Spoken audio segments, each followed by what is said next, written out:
예배는 생명입니다. 생명만큼 예배가 중요합니다. 예배를 통해서 실제로 생명이 살아납니다. 예배를 통해서 더 풍성한 생명을 누리게 됩니다. 오늘도 우리의 예배가 생명을 살리는 예배 되기를 간절히 원합니다.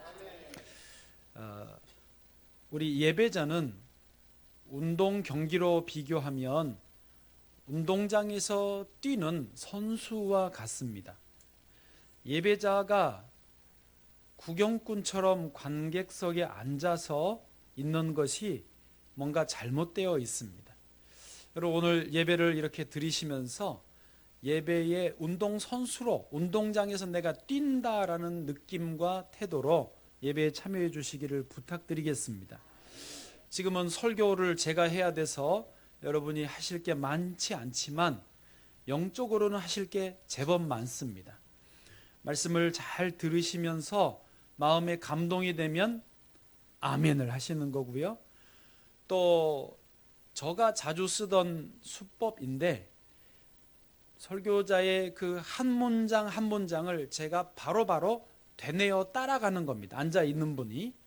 그래서 이렇게 예배는 생명입니다. 그럼 동시에 앉아 있으면서 예배는 생명입니다로 계속 되뇌이면서 반복해 따라오시는 거예요. 굉장한 집중력을 요하거든요. 중간에 지쳐요. 엄청난 에너지가 들어갑니다. 그러나 하나님이요, 놀라운 은혜를 그분에게 주시리라 믿습니다. 그리고 제가 몇 분에게는 부탁을 좀 드립니다. 지명하지 않지만 지금 이 말씀을 전하는 이 시간에 저를 위해 기도해 주십시오. 하나님, 목사님 말씀 잘 전하게 해 주십시오. 딴소리 안 하게 해 주십시오. 듣는 분들이 다 이해되게 해 주십시오. 은혜 받게 해 주십시오. 계속 영적으로 지켜 주십시오. 이러면서 계속 기도하면서 이 예배에 지금 참여해 주셔야 됩니다. 그러면 이 예배가 저와 여러분이 같이 운동장에서 뛰는 선수가 되고 하나님이 관객석에 앉아서 예배를 보시는 거예요. 우리는 예배의 구경꾼이 아니고 예배에 참여하는 분이에요. 하나님이 보실 때 마음에 드는 예배자, 잘 뛰는 선수 예배자를 딱 손잡고 함께 동역하게 되시리라 믿습니다. 자, 그런 마음으로 우리 예배에 나아갑니다. 이제 먼저 영상을 보시겠습니다.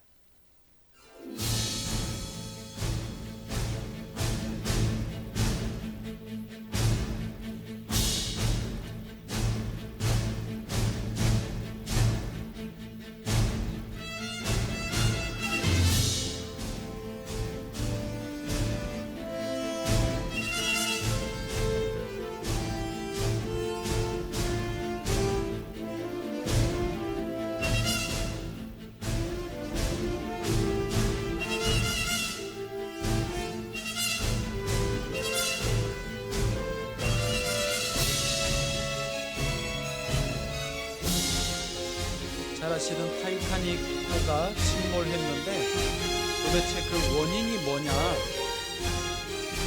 많은 연구에 공통된 한 가지 의견은 승무원들의 방심이었다는 것입니다. 이것은 다 동의합니다.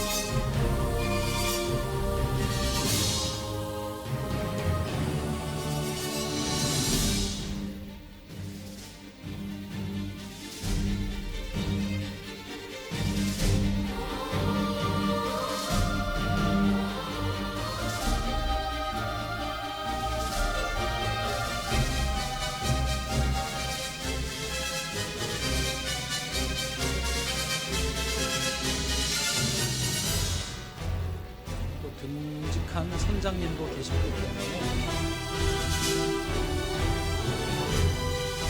빨리 도착하려고 전폭력으로 항해까지 했습니다. 그런데 갑자기 900m 앞에 빙산이 발견된 것입니다. 속도는 빠르고 배는 너무 컸기 때문에 피하지 못하고 충돌했고요. 1,500여 명이 죽고 말았습니다.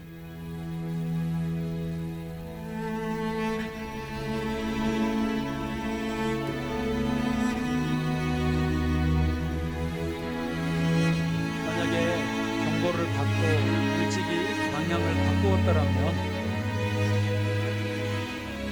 이런 사고는 없었을 수도 있습니다.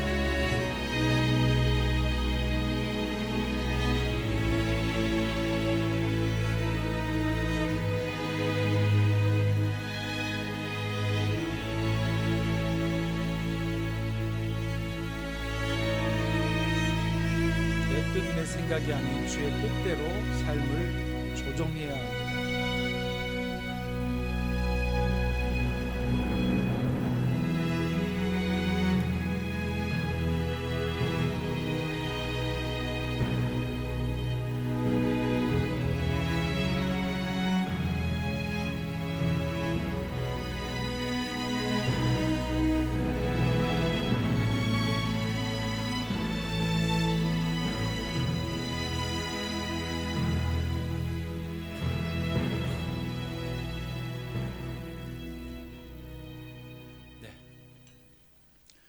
아직 연초이기 때문에 저와 여러분이 예수님의 방향으로, 하나님의 방향으로 수정하실 수 있기를 바랍니다.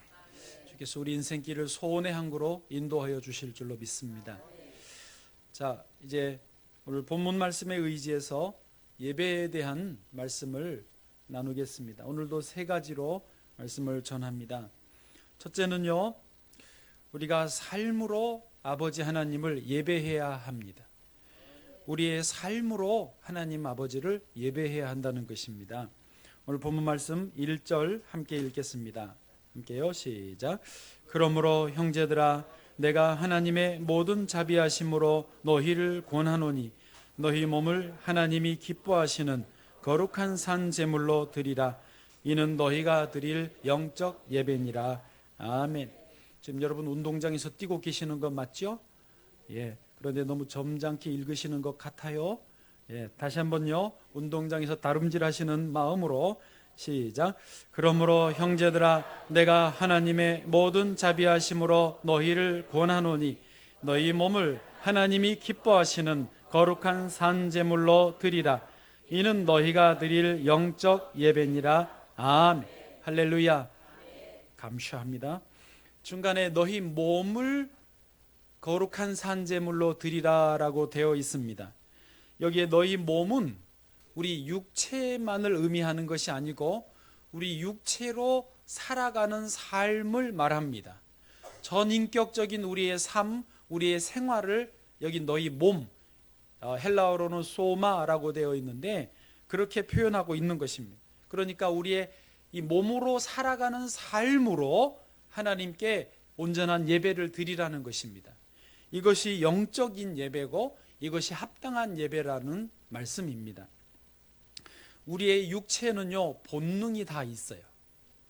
여러분도 몇 분은 본능에 지금 충실한 분이 계시는데 그것은 뭐냐면 내가 피곤하면 쉬고 싶고 배고프면 먹고 싶고 목마르면 마시고 싶습니다. 본능은요, 기본적으로 내가 안전하고 편안한 방향으로 나를 이끌어가는 게 내 육체의 본능이지요.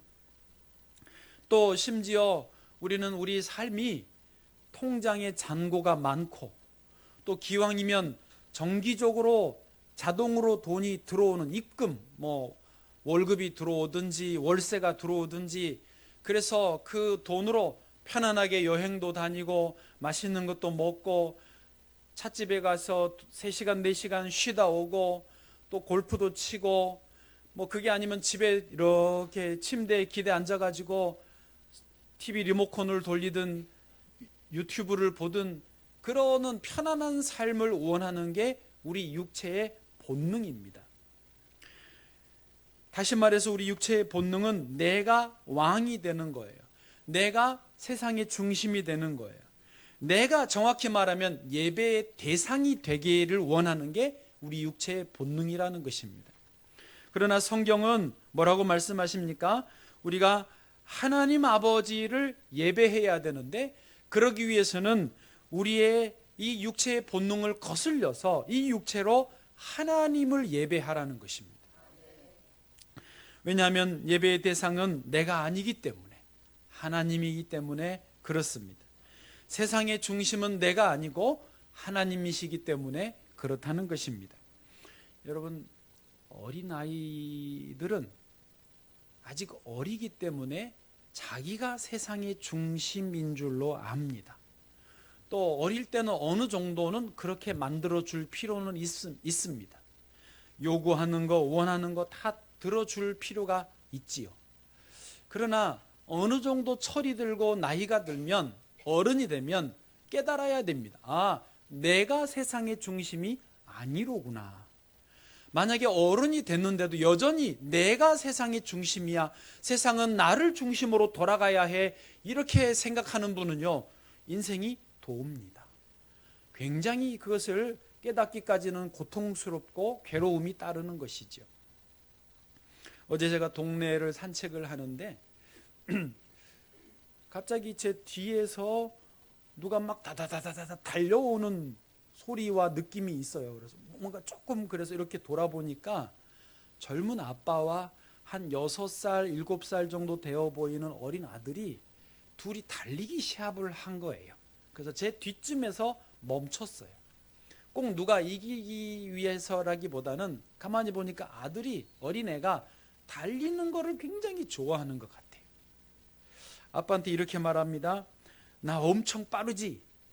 아빠는 그 사이에 숨이 차가지고 나 최고 속도로 달린 거야. 진짜 빠르지? 또 취합하자. 아빠는 보니까 굉장히 괴로워했습니다. 달리고 싶어 하지 않아요. 그냥 아들 손잡고 조용히 걸어가고 싶어 하는데 아들은 너무너무 달리기를 좋아하는 거예요. 또 달리자. 야, 뒤에 있는 엄마는 어떡하고? 보니까 엄마는 못 달려오고 저 뒤에 있는 게 보였습니다. 그럼에도 불구하고 아들이 계속 달리자고 그러니까 또 다시 아빠와 어린 아들이 제 앞으로 달려가는 것을 제가 보았습니다. 흘낏 보니까 아빠가 참 불쌍해 보였습니다. 그 뒤에서 야, 같이 가 그러면서 뒤따라오는 엄마는 더 불쌍해 보였습니다. 예, 우리가 어릴 때는 이렇게 어느 정도 아이를 중심으로 돌아가는 게 용납이 되지만, 필요하지만, 나이가 들면 내가 세상의 중심이 아니고 다른 게 세상의 중심이라는 것을 깨달아야 된다는 것입니다. 그러면 무엇이 중심이 되어야 되겠습니까? 어떤 분은 돈이 내 삶의 중심이 되는 분도 있습니다. 어떤 분은, 그렇게 젊은 부모님들은 어린애를 위해서 우선은 애 중심으로 살아야 될 때도 있습니다. 필요한 시기이죠. 또 어떤 분은요, 일이 중요해요. 일 중심으로, 일 중독자로 살아가는 분도 있습니다. 그러나 오늘 성경은요, 하나님 아버지가 온 세상 만물의 중심이라고 말씀하고 있습니다. 할렐루야. 자, 오늘 본문이 로마서 12장 1절인데요. 바로 앞절과 이 1절을 연결해서 읽으면 이게 좀 분명해집니다. 로마서 11장 36절 같이 읽어보실까요? 시작. 이는 만물이 주에게서 나오고 주로 말미암고 주에게로 돌아갑니다. 그에게 영광이 세세 있을지어다. 아멘. 모든 만물이 주님에게서 나와요. 또 만물이 주님으로 말미암고라는 말은 주님이 경영하는, 이렇게 운행을 하신다는 뜻이고요. 또 다시 주님에게로 되돌아간다. 즉 모든 만물의 중심은 누구다? 주님, 하나님이시다라는 말씀이죠. 그래서 그에게 영광이 세세 있을지어다. 아멘 했어요. 그리고 나서 12장으로 와서 1절에 제가 이제 연결해서 읽어드립니다. 그러므로 형제들아, 내가 하나님의 모든 자비하심으로 너희를 권하노니 너희 몸을, 너희 삶을 하나님이 기뻐하시는 거룩한 산 제물로 드리라. 이는 너희가 드릴 영적 예배니라, 합당한 예배니라. 아멘. 그러므로 삶을 제물로, 예배로 드리라고 하셨으니까 여러분, 우리가 이 예배와 우리의 삶을 분리시키시면 안 됩니다. 쉽게 말해서 오늘 주일날 아침에 교회에 나오셨죠? 지금 이 예배를 드리시지 않습니까? 이렇게 주일날 예배 참석했다는 것만으로 내가 하나님의 자녀로서 책임과 의무를 다 했다 여기시면 착각입니다. 예배의 생활의 예배하에 이게 맞지 않습니다. 어느 가정에 옛날에, 요즘 부모님들은 많이 덜 그러시는데 옛날 아버지들은 좀 대체로 그러셨어요. 자식들을 위해, 가족들을 위해 사회에 나가서, 직장에 나가서 열심히 일을 해서 돈을 법니다. 사회생활이라는 게 그렇지 않습니까? 자기보다 더 어린 사람한테도 굽신거려야 될 때도 있습니다. 인격적인 모독을 받아도 그것을 참아야 될 때가 얼마나 많은지 모릅니다. 처자식을 생각하면서, 학비를 생각하면서 그 어려움, 굴욕적인 상황들을 넘기고 어떻게 매달 수입을 얻어서 집에 갖다 줍니다. 학비 하라고, 그 책 사라고, 또 메이커, 신발, 옷 산다 그러면 그거 또 대려고 다 수고하셨습니다. 그러면서 아빠는 내가 내 일을 잘하고 있다, 내가 그래도 처자식 굶기지 않고 공부시키고 있다라는 자부심에 뿌듯해 하는데, 애들이 크면서 어느 날 아이하고 아버지하고 다툼이 생겼습니다. 그런데 상상하지 못하는 말을 아이가 아빠한테 하는 거예요. 아빠가 우리한테 해준 게 뭐 있어요? 너무 당황스럽습니다. 황당합니다. 내가 너희를 위해서 이렇게 고생하고 그런 굴욕적인 시간들도 참고 하는데 해준 게 뭐 있냐니. 그런데요, 충분히 그럴 수 있습니다. 그 자녀들이 정말로 원했던 것은 아버지에게 어떤 공감받기를 원하고, 소통하기를 원하고, 정말 필요할 때 아빠가 나의 친구처럼 옆에 있어주기를 원하고, 진정으로 참 교제를 나누기를 원했던 것입니다. 그러나 아빠는 돈만 주면 다 되는 줄로 잘못 생각했던 것이죠.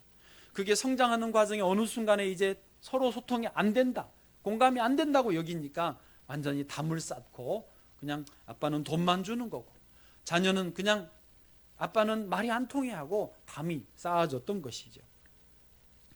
여러분, 입장을 조금 바꿔놓고 생각하면 우리 예배자에게 하나님께서 원하시는 것이 무엇일까요? 주일날 이렇게 예배 한번 딱 드리고 한 주 내내 하나님과 소통도 없고 공감도 없고 교제도 없이 담 쌓고 사는 것 하나님 원하실까요? 어쩌면 그렇게 사는 우리에게 하나님이 이렇게 말하실 거예요. 너희가 나한테 해준 게 뭔데? 할 말이 없어집니다. 하나님도요, 우리와 공감하기 원하십니다. 소통하기 원하십니다. 친구처럼 지내기 원하시고요, 참된 교제를 원하시는 것이죠. 미가서 6장 8절에 그렇게 하나님이 분명히 말씀하셨어요. 사람아, 주께서 선한 것이 무엇임을 내게 보이셨나니 여호와께서 너에게 구하시는 것은 오직 정의를 행하며 인자를 사랑하며 겸손하게 내 하나님과 함께 행하는 것이 아니냐. 겸손히 하나님과 함께 동행하는 것, 그것을 하나님이 원하신다는 것입니다. 여러분, 예배가 삶이 되어야 하고 삶이 또한 예배가 되어야 될 줄로 믿습니다. 그렇게 예배자로 온전히 살아갈 때 하나님의 은혜가 임할 줄로 믿습니다. 두 번째로요, 그 은혜가 뭐냐 하면요, 우리가 삶으로 예배를 드릴 때 우리는 세상의 중심에 세워지게 됩니다.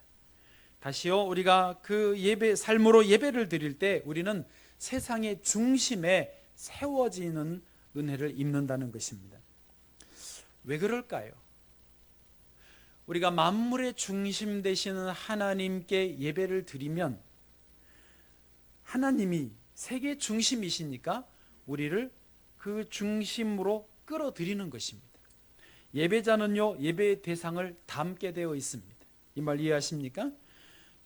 우리는 변두리에서 예배를 드려도 예배를 받으시는 하나님이 중심에 계시기 때문에 너 너무 변두리에 있지 마, 이리 중심으로 들어와, 그러면서 우리를 중심으로, 세상의 중심으로 세워주신다는 그 말입니다. 이번에 2019년 MBC 연예대상 프로그램을 혹시 보셨나요? 거기서 뮤직 앤 토크 부분, 영어가 하여튼 한 부분이 있는데 거기에 우수상을 안영미 씨가 받았어요. 개그우먼 안영미 씨라고 혹시 아세요? 사진을 보여줘 보세요. 네, 이분인데요, 제가 본 안영미 씨의 모습 중에는 가장 점잖은 옷차림입니다. 원래 이분은 19금 개그, 야한 농담으로 사람들을 좀 웃기는 캐릭터입니다. 였습니다. 그래서 저는 편견일지 모르지만은 조금 부담스럽고 옷차림도 항상 막 이렇게 그래가지고 별로 저는 재미가 없었습니다. 웃기지 않더라고요. 저는 최소한. 그래서 좀 그냥 신경 안 쓰고 있었는데 원래 저희 집에 칩 TV가 없긴 하지만 이번에 보니까 그 상을 받았어요. 그런데 아주 인상적인 수상 소감을 말하는 거예요. 뭐라 그랬냐면 내가 방송용이 아니라 생각하고 많이 위축되었고 그래서 방송에 나오는 것이 두려웠습니다 라고 해요. 솔직하게 자기의 그 좀 스토리를 말하는 거예요. 그런데 자기에게 먼저 손 내밀어 주신 분, 키워주신 분이 있는데 그분들이 누구냐면 송은이 선배와 김숙 선배라는 거예요. 그 두 분께 너무 감사하다는 거예요. 자기에게 어버이 같은 분들이라고 하면서 앞으로 자기는 안영민 대 송기만 영미로 살아가겠다라고 다짐을 합니다. 그리고 저 무대에서요 넙죽 큰절을 하는 거예요. 그 다음 사진 보여주시겠어요? 예, 송은이 씨와 김숙 씨에게 저 많은 사람 앞에서 카메라 앞에서 넙죽 큰절을 하면서 진심으로 감사를 존경을 표하는 거예요. 굉장히 좀 서프라이즈한 장면이었습니다. 이어서 그 뮤직 앤 토크 부문에 최우수상을 김숙 씨가 받았어요. 김숙 씨 잘 몰라도 상관은 없지만 어쨌든 좀 오래되신 예능인입니다. 그런데 정작 이 김숙 씨도 이렇게 쭉 끌어당겨 주신 분이 있는데 그분이 송은이 씨예요. 사진 그 다음 거 보여줘 보세요. 이분은 아시겠죠? 안경도 끼고 하는 분인데 이분은 40대입니다. 김숙 씨나 송은이 씨나 다 40대이고 아직 결혼을 안 한 여성 연예인입니다. 예능계에서는요 남성 중심이어서 강호동, 신동엽, 유재석, 이경규 같은 무림의 강호들이 있고 그 다음에 이제 국대 출신들이 들어와 가지고 서장훈, 허재, 안정환 같은 분들이요 또 포진을 해서 여자 예능인들이 들어갈 자리가 점점 좁아졌습니다. YMCA에서 통계를 조사해 보니까 예능 프로의 고정 출연자 남녀 성비 비율이 남성은 72%, 여성은 27%밖에 안 되더라고요. 고정 비율이. 그래서 여자 연예인들이 그 예능판에 들어가기가 아주 어렵대요. 박미선 씨 표현에 의하면 자리만 나면 엉덩이 비집고 무조건 들어가 앉아야지 안 그러면 자기들 자리가 없다라고 할 정도였습니다. 그런데 이 모든 이런 그 남성 중심의 판에 송은이 씨가 이 판을 완전히 그냥 조금 바꾼 정도가 아니라 판을 완전히 뒤집어 버렸다라는 표현을 합니다. 새 판을 짰다는 거예요. 그러니까 남성 예능인 중심 판에 여성 예능인의 새 판, 여성 예능인이 그냥 끼어드는 정도가 아니라 여성 예능인 중심의 새 판을 짰다라는 거예요. 송은이 김숙의 비밀 보장, 밥 블레스 유, 전지적 참견 시점 들어보신 적이 없나요? 예, 있어요? 감사해요. 예, 아멘을 할 수도 없고 그렇죠? 예, 셀럽 파이브 뭐 이런 것들을 만들어서 새로운 판을 만들었어요. 그런데 이게 분위기가 뭐냐면 잘 이해해 보십시오. 예능인들 중에 여성 예능인들이 이렇게 특기도 없고 자리가 많지 않으니까 주류 방송에서 밀려나 있어요. 그러면 변두리에 있는 이 사람들끼리 송은이 씨가 모은 거 이리 오라고, 너무 낙심하지 말라고, 포기하지 마, 이리 오라고, 나하고 같이 하자고. 그래서 이런 방금 말한 프로그램들을 변두리에서 만들어요. 그래서 이게 인기가 올라가니까 주류 방송에서 우리랑 같이 하시자고 그 코너 자체를 통째로 주류 방송에서 가지고 가는 거예요. 그게 더 확대되기까지 하고. 이 말 이해되십니까? 그러니까 변두리에 있지만 주류로 오히려 모셔가는 성공을 이루었다라는 것입니다. 굉장히 이번에 그게 호평을 받았어요. 그런데 정말로 말씀드리기 원하는 게 이건데요. 이런 모든 그 뒤에 있는 이 송은이 씨가 신실한 크리스찬이라는 것입니다. 충신교회, 동부 이천동의 충신교회 다니고요. 송은이만 아니라 박미선, 이영자, 김영철 저분 말고 그다음에 송은이 씨까지 이런 분들이 매주 목요일마다 연예인 선교회에 모여서 2시간 정도씩 말씀을 공부하고 기도하고 서로 이렇게 기도해 주는 이런 모임을 매주 하고요. 물론 주일 예배 열심히 잘 드리고 봉사하고요. 그래서 삶이 하나님 중심이에요. 예배 중심이에요. 그래서 또 때만 되면 중국으로 또 저쪽 몽골로 단기 선교를 떠나서 어려운 사람들 돕고 복음을 전하고. 무슨 말인지 이해되시겠습니까?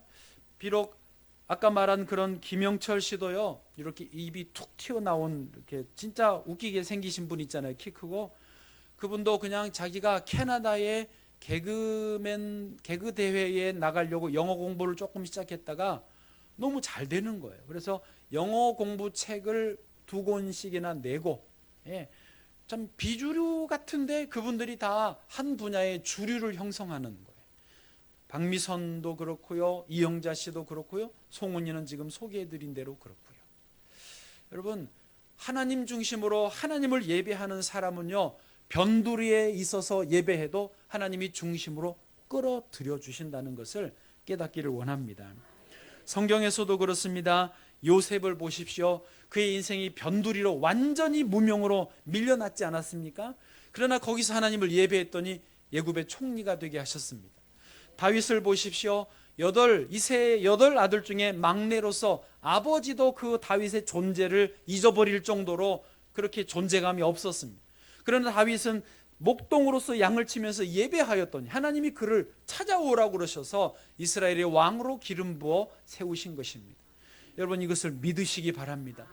어디에 계시든지 지금 형편이 어떠하든지 거기서 하나님 중심으로, 예배 중심으로 다시 방향을 수정하십시오. 하나님이 어느새 중심에 있게 하실 줄로 믿습니다. 다니엘도 그랬어요.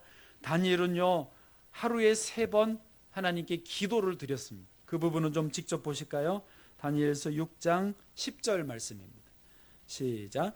다니엘이 이 조서에 왕의 도장이 찍힌 것을 알고도 자기 집에 돌아가서는 윗방에 올라가 예루살렘으로 향한 창문을 열고 전에 하던 대로 하루 3번씩 무릎을 꿇고 기도하며 그의 하나님께 감사하였더라. 아멘. 여러분, 하루 3번 감사의 기도를 드렸다라는 말은 우리 삶으로 하루 3번씩 예배를 드렸다는 말이 되지 않습니까? 예, 삶 속에서 하루 3번 시간 정해놓고 예배를 드린 셈이에요. 그런데 그런 다니엘을요, 하나님이 그 나라의 총리로 세우신 것이죠. 예, 다니엘서 2장 48절 제가 읽어드립니다. 왕이 다니엘을 높여 귀한 선물을 많이 주며 그를 세워 바벨론 온 지방을 다스리게 하며 또 바벨론 모든 지혜자의 어른을 삼았으며. 이때 다니엘이요, 상당히 젊었어요. 그런데요, 온 나라에 뭐를 삼았어요? 어른을 삼았대요. 하나님이 높여주시는 거예요.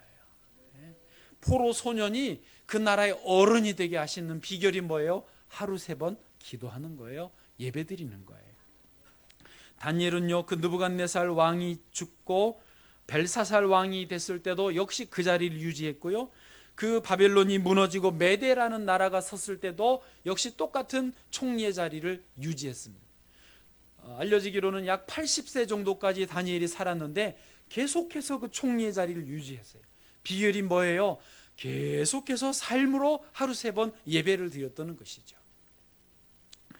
오늘날도 하나님은요, 이렇게 자기에게 예배하는 자들을 찾으십니다. 뭐 하시려고요? 그에게 지혜를 주시고 총명을 주시고 손잡고 이루와 나하고 중심으로 나아가자 하시려고요. 할렐루야. 갑자기 원고인은 없는데 떠올랐어요. 무엇이 중한디? 예배가 중요합니다. 마지막 3번째입니다. 저를 위해서 기도해 주고 계시죠? 제가 헛소리 안 하도록. 삶 속에서 하나님의 뜻이 무엇인지 분별해야 합니다. 우리가 삶으로 예배를, 세상에서 예배를 드려야 되기 때문에 분별력이 필요하다라는 것이죠. 오늘 본문 말씀 2절입니다. 2절요 같이요 시작. 너희는 이 세대를 본받지 말고 오직 마음을 새롭게 함으로 변화를 받아 하나님의 선하시고 기뻐하시고 온전하신 뜻이 무엇인지 분별하도록 하라. 아멘. 그냥 이 세상을 그냥 따라가지 말라는 거예요. 하던 대로 그냥 하지 말라는 거예요. 많은 사람들이 그리 가도 잘 보라는 거예요. 무엇이 하나님의 뜻인지, 어디에 하나님의 계획이 있는지를 보라는 것입니다. 제가 지난주 중에 말씀 읽다가 참 은혜 받았던 내용이 그겁니다. 예수님의 육신의 부모님이 요셉과 마리아인데 유월절을 드린다고 예수님 12살 때 성전에 왔어요. 한 주간 유월절을 다 끝나고 나면 이제 다 돌아가잖아요. 집으로, 고향으로. 또 가는데 몇 주 걸리니까 다 친척들이랑 다 갑니다. 집으로. 그 요셉과 마리아도 당연히 돌아가야 되잖아요. 때가 됐으니까 가는데 예수님이 안 보였어요. 근데 생각에 다른 친척들과 같이 따라오고 있겠지라고 생각을 한 거예요. 그런데 성경은 뭐라고 되어 있습니까? 예수님은 성전에 머무시더라. 예수님은 성전에 머물러 계시는데 그냥 당연히 다 가니까 부모가 그냥 갔던 거예요. 어떻게 됐죠? 밤에 찾아보니까 예수님이 없어. 12살 예수님이 안 보이는 거예요. 정신이 나가버렸어요. 혼이 나가버렸어요. 여러분 자녀 잃어봤습니까? 내 정신이 아닙니다. 뭘 입었는지 뭘 신었는지도 몰라요. 그냥 막 뛰어나가는 거예요. 제가 애 셋 잃어버려서 안다니까요. 핸드폰을 들고 갔어야 되는데 그것도 집에 놔두고 뛰어나간 거예요. 애가 없다니까. 그렇게 정신이 하나도 없어요. 요셉과 마리아가요 3일을 그렇게 헤맸습니다. 잠도 못 잤을 거예요. 먹을 것도 못 먹었을 거예요. 쉬지도 못했을 거예요. 완전히 혼이 나가서 3일 동안을 찾고 찾아 헤매다가 성전에 가서 겨우 찾았어요. 여러분 우리가 이런 실수할 수 있습니다. 하던 대로 늘 하는 일 당연하게 하는 거 아닙니다. 늘 기도해보고 하나님의 뜻이 무엇인지 주님이 함께 하시는지 분별을 하는 수고를 해야 우리가 삶으로 드리는 예배를 드릴 수 있다는 것입니다. 이번에요 이란 그 지상 방위군이 미사일을 잘못 쏘아서 우크라이나 여객기를 격추했지 않습니까? 그래서 176명이 희생을 당했는데 그 이란의 대공사령관이 공개적으로 자기가 정말 죽고 싶다라고 말했습니다. 그럴 줄 몰랐다고 하는 거예요. 내용인즉슨 이제 미군이 이란 그 사령관을 죽이니까 이란이 미사일로 미군 부대를 이라크에 있는 미군 부대를 공격을 했지 않습니까? 그리고 5시간 정도가 지났어요. 그러면 이제 미국이 뭐가 반격을 와야 되는 타이밍이잖아요. 그런데 갑자기 레이더에 뭔가 미사일 같은 게 뜬 거예요. 자기들이 순간 이게 떴는데 미사일이면 바로 와서 떨어지니까 미국이 쏜 크루즈 미사일이냐 아니냐 이게 순간 이제 이게 판단을 해야 되는 거예요. 분별을 해야 되는 거예요. 근데 사령관 말로는 자기들에게 그것을 분별할 수 있는 시간이 5초밖에 없었대요. 말이 그렇습니다. 하여튼 이게 민간 항공기냐 미국이 발사한 크루즈 미사일이냐를 판별하는데 5초밖에 없었대요. 그래서 어떡하지 벌써 3초 지났어. 어떡하지 눌렀어요. 그래서 방어 미사일을 쏘았는데 격추시켜 놓고 보니까 민간 항공기예요. 그래서 자기는 정말 죽고 싶다 이렇게 말을 하는 거예요. 여러분 우리 청년들이나 우리 사랑하는 자녀들 손자 손녀들을 놓고 높은 자리 위에서 기도하시죠. 잘 되기를 위해서 좋은 자리 영향력 있는 자리에 올라가기를 다 기도하시지 않습니까? 다 그러잖아요. 그런데요 이것도 아셔야 돼요. 높은 자리가 꼭 좋은 거는 아닙니다. 이런 분별력이 없으면 망하는 자리예요. 더 일찍 망하는 자리예요. 여러분 책임을 맡으면요 그 책임 속에서 결정할 일이 얼마나 많은지 모르고 그 한 번 잘못 결정하면요 수백억 날릴 수도 있고요 수백 명의 이런 생명을 죽일 수도 있다는 것을 알아야 돼요. 분별력이 없으면 아예 올라가지를 말아야 됩니다. 분별력이 없으면 책임을 지지를 말아야 돼. 아예 난 이건 못한다라고 차라리 물러서야 되는 거예요. 이 말 이해되십니까? 그러나 분별력이 있으면 그 일을 감당할 수 있어요. 분별력이 있으면 사람을 살리고요, 많은 사람들을 유익하게 할 수 있다라는 겁니다. 그래서요, 계속해서 훈련해야 돼요.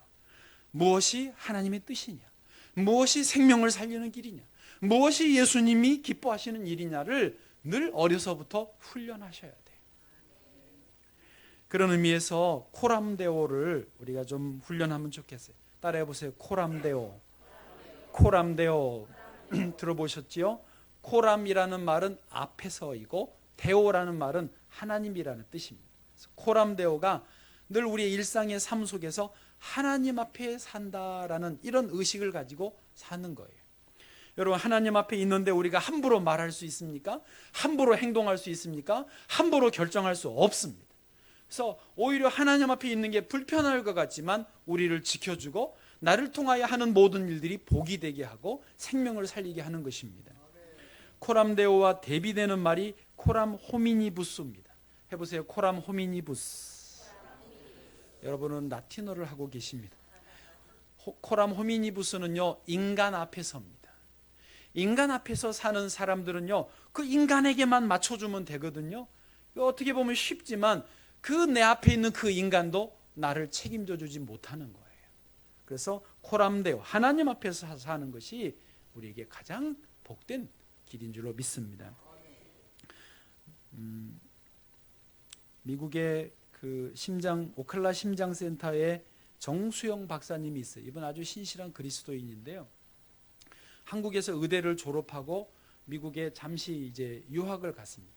5년만 수련의로 있으면 다시 한국 그 모교의 교수로 올 수 있을 거라는 그 이제 프로그램으로 갔는데, 모교에서 이게 예정대로 안 돼 버렸어요. 그래서 7년 8년이 지나도 불러주지를 않는 겁니다. 그 사이에 자기 6식구였는데 너무너무 가난하고 너무너무 힘들게 지내는 거예요. 그래서 정수영 박사님이 너무 힘드니까 하나님 앞에 엎드려서 기도를 했어요. 여러분, 너무 힘들면 기도가 잘 됩니다. 예. 힘들어야 기도하시렵니까? 미리 기도하셔야 됩니다. 어쨌든 너무 힘들어서 기도하는데 하나님이 그때 음성을 들려주시대요. 잘 들어보세요. 내 아들아, 나는 천지를 지은 하나님이야. 내가 여기 이렇게 있지 않니? 너가 그동안 나를 위한답시고 이런 일 저런 일들을 했지만 나는 너가 먼저 내 음성을 잘 들을 수 있기를 원한다. 그래서요, 이 정수영 박사님이 그걸 깨닫고 다음날 아침부터 아침마다 성경을 먼저 읽고 무릎 꿇고 기도를 합니다. 그리고 하나님이 나에게 말씀해 주시는 거, 그냥 그 음성을 듣고 나니까 하나님이 저 멀리 있는 분이 아니고 나와 함께 있고 말씀하시는 분이고 나와 교제하기를 원하시는 분인 줄을 이제 깨달은 거예요. 그래서 아침마다 말씀을 읽고 기도하고 주의 음성을 듣고 하루를 시작하는 거예요. 그랬더니요, 이분이 이제 거기서 오히려 그 시니어 심장외과로서는 시니어 의사하고 미국에서 손가락에 꼽히는 최고 전문의가 됐습니다. 한국에 와서도 간증을 했어요. 다니엘 기도에도 간증했거든요.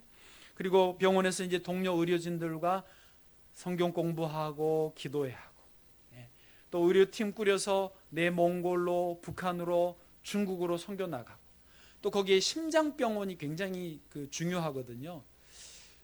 제가 선교지에 있어봐서 알지 않습니까? 심장병원을 세워줍니다. 심장센터. 병원에서도 심장 그 센터 그 과를 세워주는 게 굉장히 중요합니다. 베트남에서도 캄보디아에서 우리나라 와서 심장 수술 받으러 오잖아요. 다른 과는 있어도 심장은 어렵거든요. 그 심장센터 세워주고 그런 일을 많이 하는 것입니다. 하나님께서 그를 높여주시는 것이죠. 이번에 우리 찬양대가 연습을 하기 전에 먼저 경건 예배를 드리기로 했다고 제가 들었습니다. 아주 잘하신 것입니다. 모든 선교회도 모일 때 가장 먼저 하나님께 잠시라도 기도하고 찬양하고 말씀 잠깐 보고 그렇게 모임을 시작하시기를 바랍니다. 개인적으로도 여러분, 공부하기 전에 먼저, 일 시작하기 전에 먼저, 하루 시작하기 전에 먼저 하나님께 예배 드리고 하루를 시작하시기를 바랍니다. 제가 장담할 수 있어요. 비교해 보십시오. 먼저 예배 드리고 하루 시작하는 것과 그냥 시작하는 그 날이 어떻게 다른지 여러분 비교해 보세요. 실험을 해 보세요. 우리 청년들이 저한테 말합니다. 목사님 진짜로 달랐어요. 여러분 정말로 달라요. 다를 수밖에 없습니다. 주님 오늘도 함께 해 주십시오. 주님 오늘도 도와주십시오. 주님 오늘도 저에게 지혜와 총명을 주십시오. 하나님께서 놀라운 은혜를 주실 줄로 믿습니다. 하나님 중심, 예수님 중심, 예배 중심으로 우리의 삶의 방향을 맞추시기를 바랍니다. 타이타닉호처럼 늦으시면 안 됩니다. 연초에 미리 바꾸셔야 됩니다. 방향을 수정하십시오. 놀라운 일이 일어날 것입니다. 어느새 내가 중심에, 요즘 말로 인싸 되어 있으실 줄로 믿습니다.